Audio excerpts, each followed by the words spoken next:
আজকে আমার বাচ্চার খাবার ছিল দুপুরের মেনুতে একটা মিক্সড সবজি। এখানে কিন্তু ফুলকপি, পাতাকপি, গাজর, মটরশুঁটি, আলু সব সবজি ছিল। যদিও খেতে চায় না, তো মাংস যেহেতু প্রিয় খাবার ওর, তো মাংসের সাথে একটু সবজি দিলে মেখে মেখে কিছুটা খায়, তাতেই অনেক। আর একটু টমেটোর সালাদ দিয়ে দিচ্ছি, কারণ এটা ফ্রেশ টমেটো, আর এখন যেরকম ফ্রেশ টমেটো পাওয়া যাবে সামনে আর পাওয়া যাবে না। তার জন্য একটু একটু করে আমি দেওয়ার চেষ্টা করি, যাতে ওর অভ্যাসটা হয় খাওয়ার, যদিও খেতে চায় না।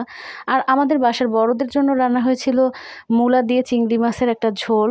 মূলাটা এখন যেরকম লাগে খেতে, কিন্তু গরমের সময় কিন্তু ততটা মজা লাগবে না। তার জন্য এটা মানে এই সময়ের একটা মানে লাস্ট খাওয়া, হয়তো আর খাওয়া নাও হতে পারে, যেহেতু এখনই অনেক গরম পড়ে গেছে। আর ছিল মিষ্টি কুমড়া ভাজি, আর সেই মিক্স সবজিটা, আর সাথে সালাদ। এই সময় যতদিন ফ্রেশ ফ্রেশ টমেটো পাওয়া যায়, টমেটোর সালাদ তো আমার চাই। আপনাদের কার কার টমেটোর সালাদ প্রিয় জানাবেন, কারণ টমেটোর সালাদটা আমার মনে হয় সবসময় প্রিয়, তবে এখন ফ্রেশ ফ্রেশ খাওয়ার মজাটাই আলাদা। আর সন্ধ্যার নাস্তায় ছিল চা। চা তো আসলে থাকবেই, চা, পুরি, আর একটু ফ্রিজে রসমালাই ছিল, ওইটা দিয়েছিলাম, আর ভেলপুরি নিয়েছিলাম। তো সব মিলে টুকটাক খাওয়া শেষ আমাদের।